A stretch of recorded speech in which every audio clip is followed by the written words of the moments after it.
नमस्कार दोस्तों, मैं वीएस रोटवाल आप सभी का हिंडौन स्टडी ऑनलाइन प्लेटफॉर्म पर स्वागत करता हूं।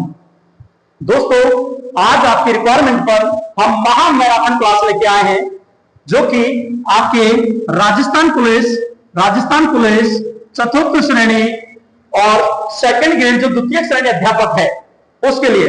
दोस्तों, ये ध्यान रखने योग्य बात है आपको कि ये जो है अपने कक्षा 9, कक्षा 10 अपने एनसीईआरटी एवं राजस्थान माध्यमिक शिक्षा बोर्ड इन दोनों बुकों का संग्रह है और जितने भी पुराने क्वेश्चन हैं जो रिपीट हुए हैं ज्यादातर वो क्वेश्चन है। विशेषकर ध्यान रख के जाना है तीनों भर्तियों वाले, चतुर्थ श्रेणी, राजस्थान पुलिस और सेकंड ग्रेड वाले।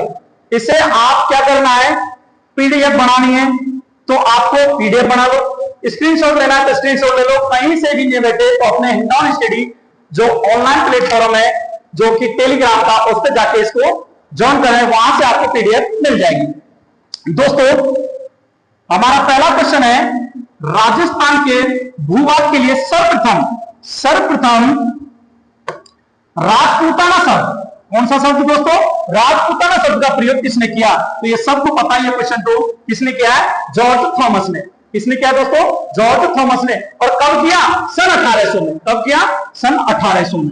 दूसरा क्वेश्चन दोस्त, आपको वन लाइन दे रहा हूं मैं क्योंकि समय बचेगा, समय की वजह से इस वीडियो को वन लाइन दिया गया है, ठीक है दोस्तों, केवल किताब से उठाकर। दूसरा क्वेश्चन है, कर्नल जेम्स डॉट ने 1829 में अपनी जो बुक थी उस बुक में इसका क्या नाम दिया गया? तो पहले तो आप एक बार मन में सोचें कि बुक कौन सी है, फिर स्क्रीन पे देख सकते हो आप डायरेक्टली, ठीक है दोस्तों। अब मैं ये कहूं कि सीधा कि राजस्थान शब्द के लिए कर्नल जेम्स डॉट ने 1829 में किस शब्द का प्रयोग किया? किस शब्द का प्रयोग किया? तो शब्द कौन सा है, रायथान। कौन सा है दोस्त, रायथान राजस्थान। अब दोस्तों मैं आपसे बात करूं सीधा, ये क्वेश्चन कई बार आ चुका है कि राजस्थान स्थापना दिवस कब मनाया जाता है, राजस्थान, या मैं कहूं आपसे राजस्थान का नामकरण कब पूर्ण हुआ? तो दोस्तों कब हुआ था इसका नामकरण? 30 मार्च 1949। 30 मार्च 1949। अब इसमें कई विद्यार्थी ऐसे जुड़े होंगे तो ये सोच रहे होंगे ये तो पढ़ रखे हैं, पूरे क्वेश्चन आते हैं हम पर। अरे धीरे धीरे देखो, जैसे जैसे आपकी पीडीएफ बढ़ती जाएगी, जैसे जैसे देखते जाओगे लेवल बढ़ता जाएगा, आगे जाएंगे यार ये भी क्वेश्चन नहीं आता, ये भी नहीं आता, ये तो एग्जाम आया हुआ क्वेश्चन है। 5-5 बार एक क्वेश्चन रिपीट हुआ है दोस्तों, ठीक है। नेक्स्ट क्वेश्चन दोस्त, चौथा, ऋग्वेद में जोधपुर संभाग, क्या गजब क्वेश्चन है दोस्तों, ऋग्वेद में जोधपुर संभाग के मरुस्थल के लिए किन शब्दों का प्रयोग हुआ है? तो दोस्तों ये तो सबको आता है क्वेश्चन, मरु और धन, दो शब्द है। क्वेश्चन अच्छा है दोस्तों, ये ध्यान रखिए आपको। नेक्स्ट क्वेश्चन है, जोधपुर के प्राचीन नाम कौन से हैं? ये सबको पता है, मरुवाड़ और मारवाड़। जो आज बोलते हो ना, आज मारवाड़, अपना मारवाड़, ये ध्यान रखना है, जोधपुर के प्राचीन नाम में से है, जोधपुर के प्राचीन नाम से है। नेक्स्ट दोस्तों, बीकानेर और नागौर के आसपास के क्षेत्र को किस नाम से जाना जाता है? किस नाम से जाना जाता है? कौन सा क्षेत्र दोस्तों? बीकानेर और नागौर के आसपास का क्षेत्र को किस नाम से जानते हैं? तो सबको पता है दोस्तों, इसका क्या नाम है, जांगल देश। कौन सा है, जांगल देश। नेक्स्ट क्वेश्चन दोस्तों, प्रतापगढ़ में माही नदी के आसपास के क्षेत्र को किस नाम से जाना जाता है? अब ये तो स्पष्ट हो चुका है दोस्तों कि ये जो क्वेश्चन है हमारे, तो एक क्वेश्चन तो कंफर्म है अपने प्राचीन नामों से बन रहा है। एक क्वेश्चन तो कौन से बन रहा है, प्राचीन नामों से। अभी लगातार 3 क्वेश्चनों में से हुआ है। अब देखो, ये डायरेक्टली बोल रहा है अपना प्रतापगढ़ के, और प्रतापगढ़ का जो पुराना नाम है उसका आसपास का क्षेत्र है उसे हम क्या नाम से पुकारते हैं, कांठल। किस नाम से, कांठल नाम से पुकारते हैं। तो अभी दोनों को ध्यान से देखना है कि बीकानेर और नागौर के आसपास को क्या बोलते हैं, जांगल देश, और प्रतापगढ़ में माही नदी के आसपास के क्षेत्र को कांठल प्रदेश। फिर है अपने प्रतापगढ़ और बांसवाड़ा के मध्य माही नदी। देखो कुछ तो ज्योग्राफी क्लियर हो जाती सीधी सीधी। प्रतापगढ़ और बांसवाड़ा के मध्य क्या है अपने, माही नदी, और उसके आसपास के भूगोल के किस नाम से जाना जाता है दोस्तों? ये है अपना 56 का मैदान। अगर क्वेश्चन आ जाए 56 की पहाड़ियां कहां है, 56 की पहाड़ियां कहां है, तो दोस्तों सोचो क्वेश्चन कहां गया, ये अपना मारवाड़ में गया, बीकानेर साइड में गया, जालौर साइड में गया, क्योंकि अपनी 56 पहाड़ियां आपने सुना होगा जैन मंदिर नाकोड़ा वाले, तो वहां से ध्यान रखनी है आपको। अगर क्वेश्चन पूछे मैदान, क्या पूछे दोस्तों, मैदान, तो आपको याद रखना है प्रतापगढ़ एवं बांसवाड़ा। नेक्स्ट क्वेश्चन है भैंसरोगढ़ से बिजौलिया के मध्य के पठारी भूभाग को किस नाम से जानते हैं, दोस्तों ऊपरमाल। किस नाम से जानते हैं, ऊपरमाल नाम से इसको जाना जाता है। नेक्स्ट क्वेश्चन है उदयपुर के आसपास की पहाड़ियों से घिरा हुआ भूभाग किस नाम से जाना जाता है, गिरवा। किस नाम से, गिरवा नाम से जाना जाता है। अब ये दोस्तों आप सोच सकते हो कि उपनामों से क्वेश्चन जो रिपीट होते थे वो कहां से होते हैं, अपनी कक्षा 9वीं और 10वीं से रिपीट हो रहे हैं बार बार, हर बार वहीं से क्वेश्चन आते हैं ये। नेक्स्ट क्वेश्चन की ओर,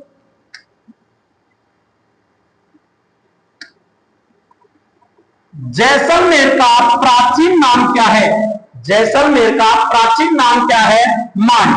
क्या है दोस्तों, मान।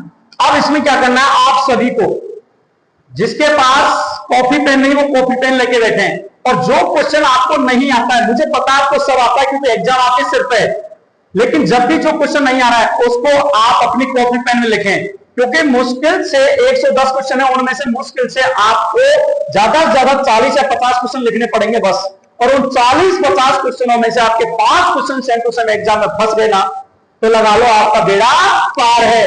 अरे सितारे चमकेंगे, सितारे, वर्दी, बस उसी का जुनून है आप में।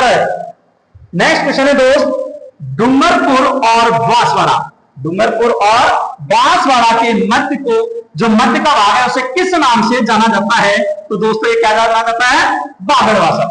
ये बागड़, अब ये देखा होगा बागड़ी भाषा कहां बोली जाती है, आपसे पूछा जाए बागड़ी भाषा कहां बोली जाती है, तो दोस्तों ये दक्षिण में तो बोली जाती है अपने बागड़ी, तो बागड़ी अपने डूंगरपुर बांसवाड़ा में ही बोली जाती है। जैसे कोई प्यारी सी बताओ भाषा, आप अपने डूंगर वाले, बांसवाड़ा वाले बताओ इसका आंसर ढंग से, कैसी भाषा होती है। जैसे मैं बोलता हूं आपको, हे एवं 200 शब्दों ठीक हो गए, 100 एवं 200 शब्द सीख गया। कितनी अच्छी लैंग्वेज है वहां पर। हमारे यहां बोलते हैं 100 रुपया, और वो बोलते हैं 6 रुपया। कितना अच्छा उनका कल्चर है, लैंग्वेज है, बहुत अच्छी प्यारी लैंग्वेज है। दोस्तों नेक्स्ट है कोटा बूंदी, कोटा बूंदी का क्षेत्र किस नाम से प्रसिद्ध है, तो आप सभी को पता है तो हड़ौती। कौन सा है, हड़ौती, क्योंकि आप भौतिक प्रदेश पढ़ते हो, तो भौतिक प्रदेश जब 4 पढ़ते हो तो चौथे नंबर पे यही तो पढ़ते हो, हड़ौती। हड़ौती भाई, हड़ौती में आते कौन कौन से अपने, तो अपने कौन कौन से आते हैं, कोटा, बूंदी, बारा, झालावाड़। वैसे तो ये है 4, लेकिन जब भी अगर प्राथमिकता दी जाए चारों में, तो आपको आंसर क्या देना है, कोटा और बूंदी। ठीक है दोस्तों। नेक्स्ट क्वेश्चन है सीकर, झुंझुनू व चूरू का भाग किस नाम से जाना जाता है, तो दोस्तों ये तो सब जानते हैं, शेखावाटी। कौन सा नाम है, शेखावाटी। नेक्स्ट है जिस काल में मानव लेखन कला से अपरिचित था, क्या कहलाता है। क्या गजब क्वेश्चन है दोस्तों, सोचो इस क्वेश्चन का आंसर बिना टीपे, बिना टीपे, डायरेक्ट बोर्ड पे नहीं देखना है आपको, एक बार सोचो क्वेश्चन दोबारा देखो। जिस काल में मानव लेखन कला से अपरिचित था वह क्या कहलाता है दोस्तों, तो क्या है वो, प्राक युग। क्या है दोस्तों, प्राक युग। मतलब मैं कहूं आरंभ से हड़प्पा से पूर्व तक, हड़प्पा पूर्व तक, तो ध्यान रखिए दोस्तों। नेक्स्ट क्वेश्चन, क्वेश्चन कितने शानदार हैं, लेवल बढ़ता जा रहा है ना। शुरुआत में तो ऐसा लग रहा होगा क्या है क्वेश्चन है, सरल है, सरल है, अब लेवल पता लग रहा होगा धीरे धीरे कितना लेवल जा रहा है आपका। अब ऐसा लग रहा होगा हमको आता ही नहीं है, अरे सब कुछ आता है आपको। अस्पष्ट अथवा अपठनीय लिखित साक्ष्य किस काल में प्राप्त हुए, क्या बात क्वेश्चन। अपठनीय लिखित, अपठनीय लिखित मतलब लिखे तो हुए हैं लेकिन पढ़ाई नहीं आए। जैसे हमारी भाषा में कहें कालो अक्षर भैंस बराबर, बिल्कुल नहीं आते हमको, पढ़े लिखे तो बहुत है। ठीक है, तो आपको ध्यान रखना है अपठनीय लिखित साक्ष्य किस काल में प्राप्त हुए हैं, तो कौन से काल में दोस्तों, आदि युग। मतलब आपसे कहें हड़प्पा से 600 ईसा पूर्व तक, ईस्वी पूर्व तक, तो ध्यान रखना आद्यकाल। और यही क्वेश्चन टपकते एग्जाम में सीधे सीधे, वहां मोड़े पारेंगे डायरेक्ट, फिर हमें कहेंगे, जबकि आपके माँ बाप को वर्दी अध्यापक बनना अच्छा लग रहा है, आपको पता है। अब कुछ तो ऐसे भाई साहब कैसा, अब तो साहब हम तो चतुर्थ श्रेणी कर्मचारी कर रहे हैं, तो बेटा टेंशन मतलब चतुर्थ श्रेणी का भी शेय नहीं है, ये क्वेश्चन कहीं नहीं जाते बाहर आपके। नेक्स्ट क्वेश्चन है, किस काल के बारे में लिखित स्पष्ट पठनीय साक्ष्य। अभी देखो यहां क्या बोला कि लिखे तो हुए हैं लेकिन उनको हम पढ़ नहीं सकते, और यहां क्या कह रहा है भाई साहब, लिखे हुए और हम स्पष्ट में पढ़ सके, यहां पढ़ सके, वेद प्राप्त हुए हैं, तो वो कहां से हुए भैया, ऐतिहासिक युग से। कहां से हुए हैं, ऐतिहासिक युग से। नेक्स्ट क्वेश्चन है दोस्तों, भारतीय इतिहास को कालक्रम के आधार पर कितने भागों में विभक्त किया गया है, कितने भागों में विभक्त किया गया है, तो दोस्तों कितने में किया गया है, 3 में। कितने में किया गया है, 3 में। नेक्स्ट क्वेश्चन है, मानव सभ्यता के उद्भव को किस काल से संबंधित माना जाता है, तो किस काल से माना जाता है दोस्तों, पाषाण काल से। किस काल से है, पाषाण काल से। नेक्स्ट है, पाषाण काल को कितने भागों में बांटा गया है। देखो दोस्तों, अभी यहां क्वेश्चन क्या था, भारतीय इतिहास को कितने भागों में बांटा है कालक्रम को, तो कितने में था, 3 में। और यहां क्वेश्चन क्या है कि पाषाण काल को कितने भागों में बांटा गया है, तो भी आंसर कितना है, 3। कौन कौन से, एक तो पूर्व, एक मध्य और उत्तर पाषाण काल। उत्तर पाषाण काल। राजस्थान के किस स्थान से सर्वप्रथम पूर्व पाषाण काल के उपकरण खोजे गए हैं।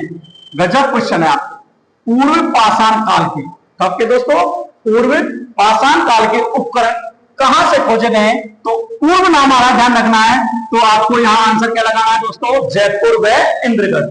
जयपुर व इंद्रगढ़। नेक्स्ट क्वेश्चन है दोस्तों, जयपुर व इंद्रगढ़ से पूर्व पाषाण कालीन हस्त कुठार, जिसको आप कुठार को क्या बोलते हैं, हथौड़ी, किसने खोजी। डायरेक्टली आपकी भाषा में कहें तो ये क्वेश्चन कह रहा है कि भाई साहब, पूर्व पाषाण कालीन हथौड़ी जो कि जयपुर और इंद्रगढ़ से किसने खोजी, तो C.A. हैकेट। C.A. हैकेट। नेक्स्ट क्वेश्चन है दोस्तों, जालौर में पूर्व पाषाण कालीन खोजों का श्रेय किसे जाता है। दोस्तों ये क्वेश्चन कई बार आपके एग्जाम में आया है, ये तो आपको ध्यान रखना है, क्वेश्चन बहुत वेरी वेरी इंपॉर्टेंट है, क्वेश्चन तो ध्यान रखनी है ये, इसको तो आप स्क्रीनशॉट कर लो एक बार बढ़िया तरीके से। क्वेश्चन क्या है, जालौर में पूर्व पाषाण कालीन खोजों का श्रेय किसे जाता है दोस्तों, किसे जाएगा, B Allwyn. B Allwyn. Next question दोस्तों, राजस्थान के अधिकांश पूर्व पाषाण कालीन सभ्यता स्थल किन नदियों के किनारों से प्राप्त हुए। किन नदियों के किनारों से प्राप्त हुए, तो ये दोस्तों सबको पता है, तो चंबल बनास, चंबल बनास एवं उनकी सहायक नदियां।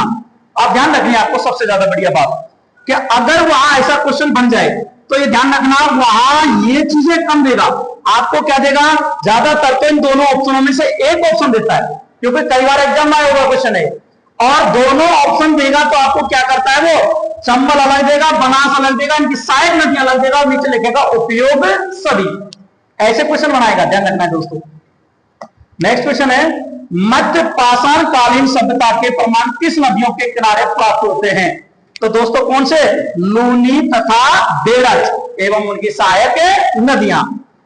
इनके दोस्तों स्क्रीनशॉट लेते जाना, और जो स्क्रीनशॉट नहीं ले रहा है वो ध्यान रखना है, आपको स्टडी जो अपना हिंडन स्टडी चैनल है टेलीग्राम, उस पर जाके इनको ले सकते हो, वहां आपको पीडीएफ मिल जाएगी, और रास्ता में चलते हुए बस में बैठे बैठे आनंद से पढ़ते रहे क्वेश्चनों को, तो कोई दिक्कत नहीं आती आपको। कितने अच्छे क्वेश्चन है, प्यारे प्यारे, आपकी तरह मुस्कुराते हुए, जैसे आप मुस्कुरा रहे हो अभी, बैठे बैठे मुस्कुरा रहे हो।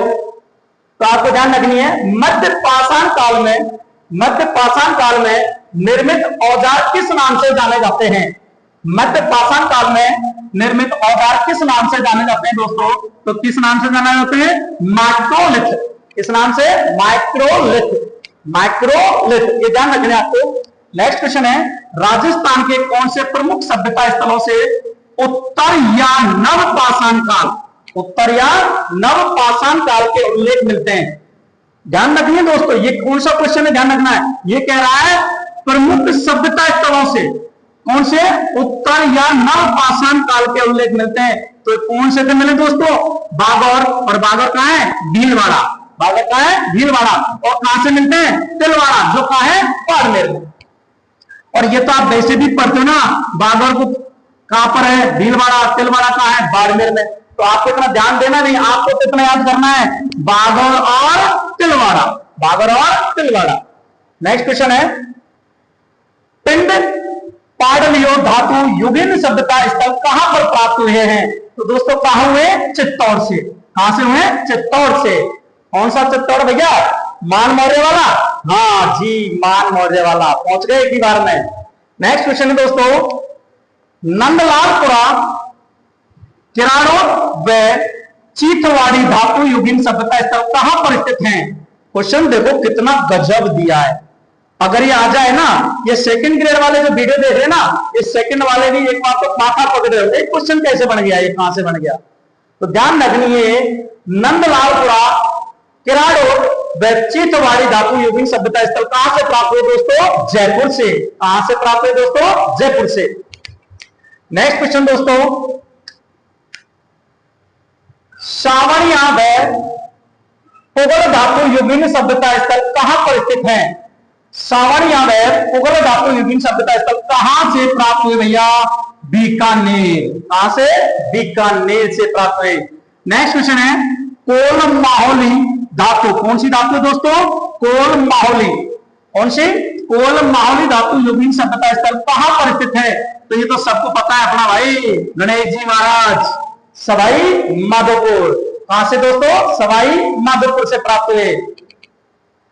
मलाय धातु युगिन शब्द का स्थल कहां पर स्थित है। मलाय धातु युगिन शब्द का स्थल कहां पर स्थित है। अपना भैया सूरजमल सबको याद है, कहां से, भरतपुर से। कहां से, भरतपुर से। हाँ, अपना भाई साहब आ गए होंगे भरतपुर वाले। अब देखो, एलाना धातु युगिन शब्द का स्थल कहां से प्राप्त हुई। एलाना, ये तो भैया आपको ध्यान रखनी है, विशेषकर चतुर्थ श्रेणी के जो एग्जाम देने जा रहे हैं, ये ध्यान रखनी है। एलाना वाला क्वेश्चन बहुत गजब है इनके लिए, जो मैं आपको बता रहा हूं। एलाना धातु युगिन शब्द का स्थल कहां से प्राप्त हुई। तो ये कहां से हुई, जालौर से।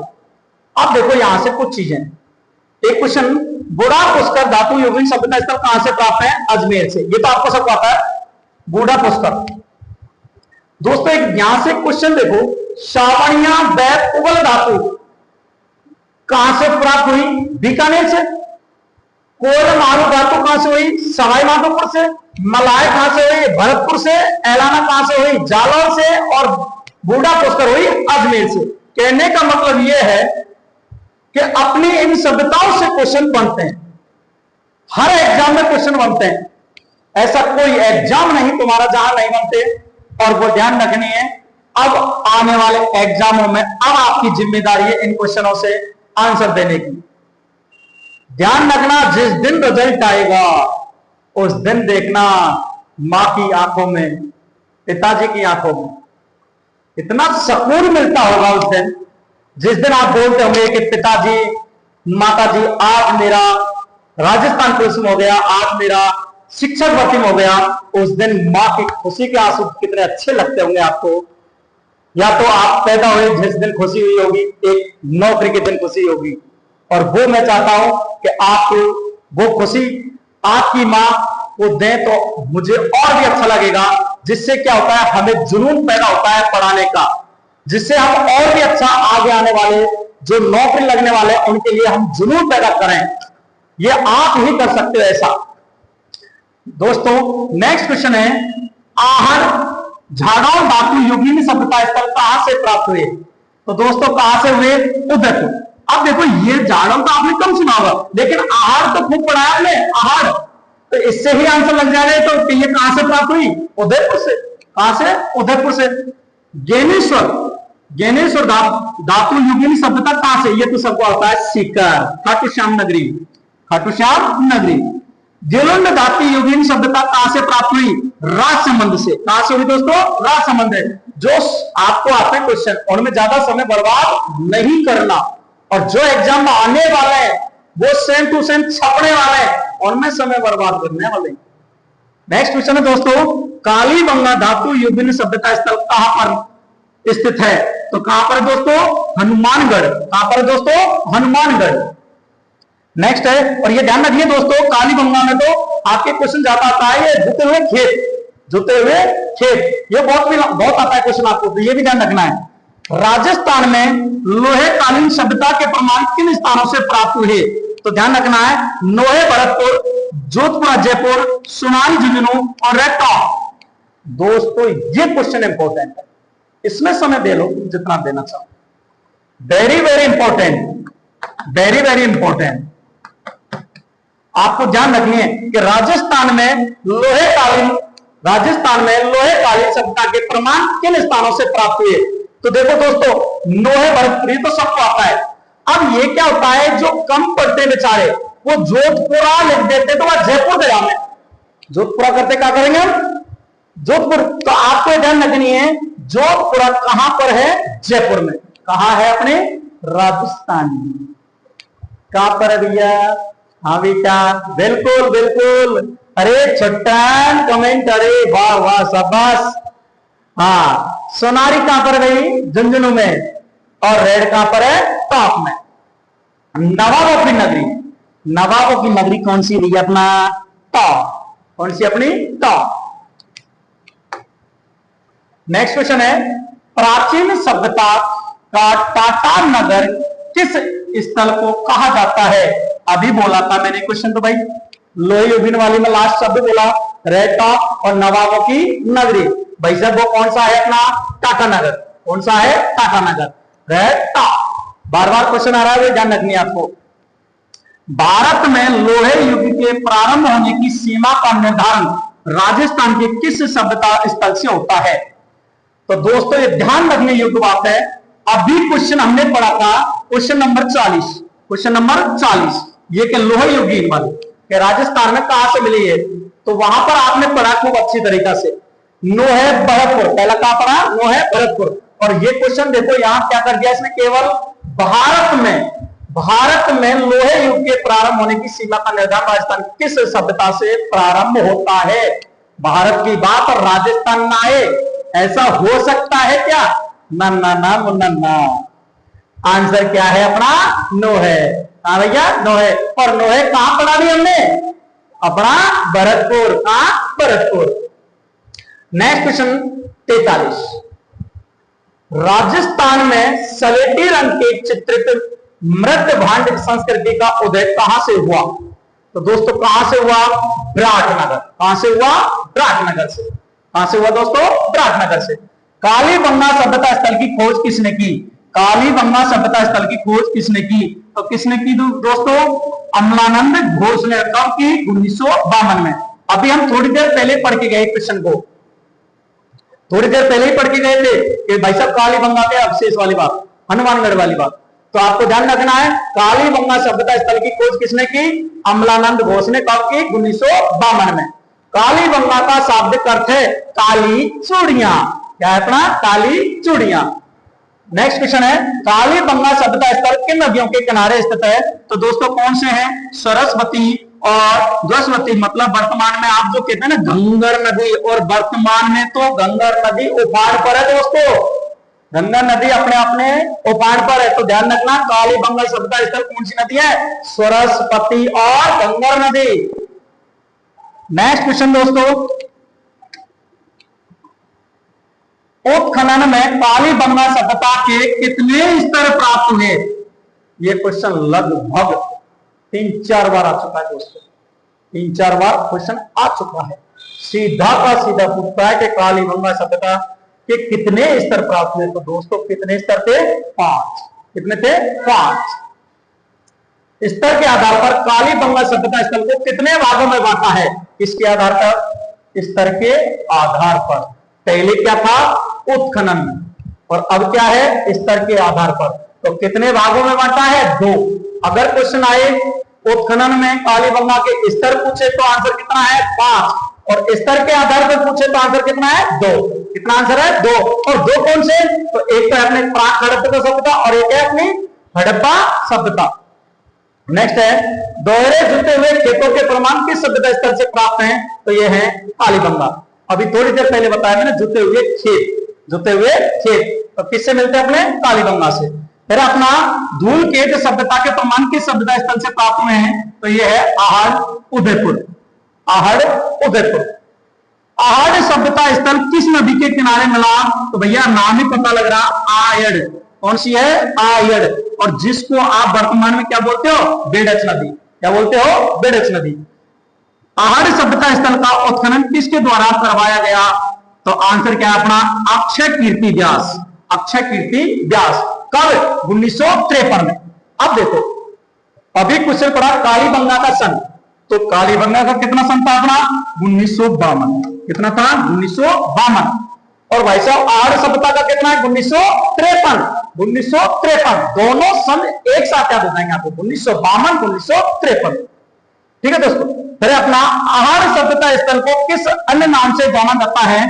तो ध्यान रखनी है, ताम्रवती नगरी। ताम्रवती नगरी, ध्यान रखना। ताम्र नगरी मत कर देना भैया, नगर मत कर देना। क्वेश्चन क्या बोला है उसमें? आहड़ सभ्यता स्थल को किस अन्य नाम से जाना जाता है? तो आंसर क्या है अपना? ताम्रवती नगरी। ताम्रवती नगरी। नेक्स्ट क्वेश्चन है, गेलुंड सभ्यता स्थल किस नदी के किनारे स्थित है? गेलुंड सभ्यता किस नदी के किनारे स्थित है? ये तो सबको पता था, बनास। कौन से है? बनास। नेक्स्ट क्वेश्चन है, गेलुंड सभ्यता स्थल का उत्खनन किसके निर्देशन में हुआ? तो भाई साहब बीबी लाल। किसके निर्देशन में हुआ? बीबी लाल। 1957-58। 1957-58। फिर अपने बागौर सभ्यता स्थल का उत्खनन किसके निर्देशन में किया गया? तो अपने बी.एन. मिश्र। बी.एन. मिश्र 1967 से 1970। अब इनसे पता लग रहा है दोस्तों कि अपने एक तो प्राचीन नामों से क्वेश्चन फंस रहा है, एक तो किससे आ रहा है? प्राचीन नामों से, और एक क्वेश्चन आ रहा है सभ्यताओं से। एक आ रहा है सभ्यताओं से। तो ये तो ध्यान कंफर्म कर लेना कि अब तक इन क्वेश्चनों में से जो निचोड़ निकला, ये निकला कि आपके 2-3 क्वेश्चन तो इनमें से सेम टू सेम पेपर में फंस जाएंगे। अब ये क्वेश्चन यहां तक अगर 2 आ जाएं तो सोचो पूरी महामैराथन अगर मैं 2 क्लास लूं तो कितने क्वेश्चन फंसेंगे आपको सेम टू सेम। तो इसके लिए आप ध्यान रखना, अगर कोई इस वीडियो को देख रहा है उसने सब्सक्राइब नहीं किया हो तो सब्सक्राइब जरूर कर ले भाई, और इसे 2-4 अपने दोस्तों को भी भेज दो, जिससे आपका भला तो हो रहा है उसका भी भला हो जाए। भाई आप सबको ये तो चीज जानते हो ना, भाई दूसरे को भला करेंगे तो हमारा स्वयं का भला होगा। भगवान सबकी नौकरी लगा, शुरुआत मेरे से कर। भगवान सबकी नौकरी लगा लेकिन शुरुआत मेरे से कर, ये डायलॉग ध्यान रखनी है। इसलिए इसको जितना हो जितना शेयर करें, सबको नौकरी लगनी है लेकिन शुरुआत हमसे करेंगे हम। तो आपने तो शुरुआत कर ली वीडियो देखने की, अब आप अपने दोस्तों को शुरुआत करवा दो, वो भी लग जाएंगे आपके पीछे। ठीक है दोस्तों। नेक्स्ट है अपने कृषि व पशुपालन के प्राचीनतम शब्द कहां से प्राप्त हुए हैं? तो ये कहां से प्राप्त हुए दोस्तों? बागौर से। कहां से बेटा? बागौर से प्राप्त हुए। नेक्स्ट है ज्ञानेश्वर सभ्यता स्थल। ज्ञानेश्वर सभ्यता स्थल है जो आपके नीम का थाना सीकर। कहां पर है? नीम का थाना सीकर। किस नदी के किनारे स्थित है? तो कांतली नदी। आंतरिक जो नदी होती है, और आंतरिक नदी सबसे बड़ी है, वो कौन सी है? अपनी कांतली नदी। ये भी ध्यान रखनी है। तो ज्ञानेश्वर सभ्यता स्थल है नीम का थाना। एक क्वेश्चन छोटा सा, लोहा सबसे ज्यादा निकलता है जयपुर से। कहां से निकलता है? जयपुर से। और दूसरे नंबर पे बात करें लोहा निकलने की राजस्थान में, तो वो कहा है भैया अपना नीम का थाना सीकर। ये ध्यान रखनी है आपको। तो कई क्वेश्चन हो गए यहां पर तो आपके। नेक्स्ट है क्वेश्चन, कृपसन वर्णी मृत पात्र किस सभ्यता स्थल से प्राप्त हुए? किस सभ्यता स्थल से प्राप्त हुए? तो दोस्तों किससे हुए? ज्ञानेश्वर से। किससे हुए? ज्ञानेश्वर से। भारत की ताम्रयुगीन सभ्यता की जननी किसे माना जाता है? ताम्रयुगीन सभ्यता, थोड़ी देर पहले आप पढ़ के क्या गए? ताम्रवती। ताम्रवती आहड़ उदयपुर पढ़ के गए ना। और यहां क्या बोल रहा है? ताम्रयुगीन सभ्यता। ताम्रयुगीन सभ्यता, तो इसकी जननी क्या है? ज्ञानेश्वर शिखर। नेक्स्ट है यूनानी सुराही किस सभ्यता स्थल से प्राप्त हुए? तो ये किससे हुए? भीनमाल। कहां से हुए? भीनमाल से। नेक्स्ट है भीलमाल का प्राचीन नाम है श्रीमान। श्रीमान ये दोस्तों ये क्वेश्चन ध्यान रखनी है आप, प्राचीन नामों से सबसे ज्यादा रिपीट होने वाला क्वेश्चन आपका कि भीलमाल का प्राचीन नाम क्या है? श्रीमान। क्या है? श्रीमान। नेक्स्ट क्वेश्चन है रोमन एम्फोरा जिसका दूसरा नाम है सुरापात्र। क्या है दोस्तों? सुरापात्र। तो आप ध्यान रखना सुरापात्र किस सभ्यता स्थल से प्राप्त हुआ? तो ये ध्यान रखनी है भीलमान। किससे प्राप्त हुआ है? भीलमान से। किससे हुआ दोस्तों? भीलमान से। नेक्स्ट क्वेश्चन है इस्वाल सभ्यता स्थल कहां से प्राप्त हुए? क्या गजब क्वेश्चन है आपके। इस्वाल सभ्यता स्थल कहां से प्राप्त हुए? ये भी इंपॉर्टेंट है आपको, ये ध्यान रखनी है। हर पीडीएफ में एक दो क्वेश्चन इंपॉर्टेंट आपको बहुत जरूरी है। तो ये कहां से हुए दोस्तों? उदयपुर से। कहां से प्राप्त हुए? उदयपुर से। कहां से हुए? उदयपुर से। ठीक है दोस्तों। अब नेक्स्ट स्टेप है राज्य में मौर्यकालीन सभ्यता के उल्लेख किस स्थान से प्राप्त हुए? मौर्यकालीन। कौन से दोस्तों? मौर्यकालीन। और मौर्यकालीन तो मौर्य शब्द आ गया तो वैसे याद आ गया आपको बैराग। आ गया बैराग। एक बार में आप याद आ गए। कुछ क्वेश्चन ऐसे जो आपको हाथों पर लिखे हुए हैं। अशोक का कौन सा अभिलेख बैराग से प्राप्त हुआ है? यह है अपना भाब्रू अभिलेख। भाब्रू अभिलेख। तीसरा क्वेश्चन, नेक्स्ट क्वेश्चन है ताम्र पाषाणकालीन सभ्यता बालाथल। कौन सा है? बालाथल किस स्थान पर स्थित है? तो ध्यान रखनी है ताम्र पाषाणकालीन सभ्यता बालाथल कहां पर भैया? अपना उदयपुर। कहां है? उदयपुर। बालाथल सभ्यता स्थल का उत्खनन किसके द्वारा किया गया? क्या गजब क्वेश्चन है। बालाथल सभ्यता स्थल का उत्खनन किसके द्वारा किया गया दोस्तों? वी.एन. मिश्र के द्वारा। किसके द्वारा? वी.एन. मिश्र के द्वारा। नेक्स्ट है रंगमहल सभ्यता। रंगमहल सभ्यता स्थल कहां पर स्थित है? रंगमहल सभ्यता स्थल किस स्थान पर स्थित है? तो आपको ध्यान रखना है कहां पर है? हनुमानगढ़। कहां है? हनुमानगढ़। नेक्स्ट क्वेश्चन है ओजियाना सभ्यता। कौन सी सभ्यता अपनी? ओजियाना सभ्यता स्थल कहां पर स्थित है? तो ये कहां है? भीलवाड़ा। कहां पर है दोस्तों? भीलवाड़ा। ये क्वेश्चन भी इंपॉर्टेंट है आपके लिए, बहुत वेरी वेरी इंपॉर्टेंट है। नेक्स्ट क्वेश्चन है नगरी सभ्यता। नगरी सभ्यता स्थल कहां पर स्थित है? तो चित्तौड़। कहां पर है? चित्तौड़। और बरौन नगरी तो आपने बता दिया कि नगरी सभ्यता स्थल तो कहां है? चित्तौड़। पर क्वेश्चन आ जाए बरौर सभ्यता स्थल कहां पर स्थित है? तो कहां है? गंगानगर। कहां है दोस्तों? गंगानगर। Important, very very. तो दो क्वेश्चन इंपॉर्टेंट लगा इसमें। एक तो है ओजियाना सभ्यता स्थल कहां है? भीलवाड़ा। कहां है? भीलवाड़ा। और बरौर सभ्यता की बात करें तो गंगानगर। राजस्थान में वैदिक सभ्यता। राजस्थान में वैदिक सभ्यता के प्रमाण किस स्थल से प्राप्त हुए? तो ध्यान रखना दोस्तों डेरा तरखान ग्वाला व चक। कहां से प्राप्त हुए? डेरा तरखान ग्वाला व चक 64 से प्राप्त हुए। नेक्स्ट क्वेश्चन, मुझे ऐसा लगता है इसमें कुछ अशुद्धियां हैं, यहां पर ध्यान रखना दोस्तों। इसको पांडवों ने किस स्थान पर अज्ञातवास व्यतीत किया? जो मत्स्य प्रदेश विराटनगर में है। कहां पर किया है व्यतीत अज्ञातवास? मत्स्य प्रदेश में, जो कहां है? अपना विराटनगर में। ठीक है दोस्तों। किस बौद्ध ग्रंथ में 16 महाजनपदों का उल्लेख मिलता है? इस बौद्ध ग्रंथ में 16 महाजनपदों का उल्लेख मिलता है। तो वह कौन सा है? अंगुत्तर निकाय। कौन सा है? अंगुत्तर निकाय। अंगुत्तर निकाय। फिर अपना मत्स्य जनपद का सर्वप्रथम उल्लेख कहां पर मिलता है? मत्स्य जनपद का सर्वप्रथम उल्लेख कहां मिलता है? तो दोस्तों कहां मिलता है? ऋग्वेद में। कहां मिलता है दोस्तों? ऋग्वेद में। अब कोई जो आपको ध्यान रखना है ऋग्वेद से ज्यादातर क्वेश्चन अपने जो आते हैं वो ये आते हैं कि 10 तो मंडल है इसमें। कितने मंडल है? 10 मंडल है। तो यहां से थोड़ा सा ध्यान रखना है आपको। ये क्वेश्चन कई बार आ चुका है। कितने मंडल है? 10 मंडल है। और इसमें 1028 सुप्त हैं, सुप्तियां हैं। और यह भी ध्यान रखने योग्य बात है कि इसमें 10,580 कितने दोस्तों 10,580 के लगभग यह मंत्र है। क्या है इसमें मंत्र। तो क्वेश्चन आ जाए ऋग्वेद में कितने मंत्र हैं, ऋग्वेद में कितने मंत्र हैं, तो कितने 10,580। कितनी सुक्तियां हैं तो 1028। कितनी दोस्तों 1028। ये ध्यान रखने आपको। ठीक है, नेक्स्ट क्वेश्चन है बरात की पुत्री उत्तरा का विवाह है। बरात की पुत्री का नाम क्या है बेटा उत्तरा।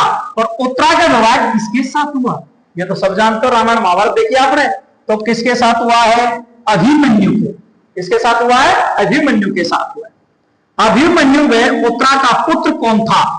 यहां क्वेश्चन क्या है कि उत्तरा का विवाह किससे हुआ अभिमन्यु से। और शादी तो हो गई, सबको पता है शादी हो गई तो क्या होगा पुत्र पुत्री होगा। तो इसने क्वेश्चन बना दिया सीधा ही अभिमन्यु में उत्तरा का पुत्र कौन था जो पांडवों का उत्तराधिकारी बना। पांडवों का क्या बना उत्तराधिकारी बना। तो वो कौन था भैया परीक्षित। कौन था परीक्षित था। ये ध्यान रखने की बात है। भारत के किस काल को राजपूत काल की संज्ञा दी गई है। भारत के किस काल को राजपूत काल की संज्ञा दी गई है तो पूर्व मध्यकाल। कौन सा है भाई साहब पूर्व मध्यकाल। अब इसमें ध्यान रखिए पूर्व मध्यकाल में कि ये अपना 7वीं शताब्दी या सदी से और 12वीं सदी तक, 7वीं सदी से 12वीं सदी तक जो था अपना उसे हम क्या बोलते हैं पूर्व मध्यकाल। क्या बोलते हैं पूर्व मध्यकाल। राजपूतों को वैदिक आर्यों की संतान किसने माना। राजपूतों को वैदिक आर्यों की संतान किसने माना। इंपॉर्टेंट। सोचो क्वेश्चन को। डायरेक्टली आपकी स्क्रीन पे देखने से आंसर आ रहा है, लेकिन थोड़ा बहुत खुद मनन करना सीखो। भूख पैदा करो, भूख पढ़ने की, नौकरी का जुनून पैदा करो। अंदर भूख होगी ना, नौकरी क्या चीज है कुछ नहीं है। भूख पैदा करो बस पढ़ने की, बस पढ़ाई पढ़ाई चाहिए आपको। तो राजपूतों को वैदिक आर्यों की संतान किसने माना।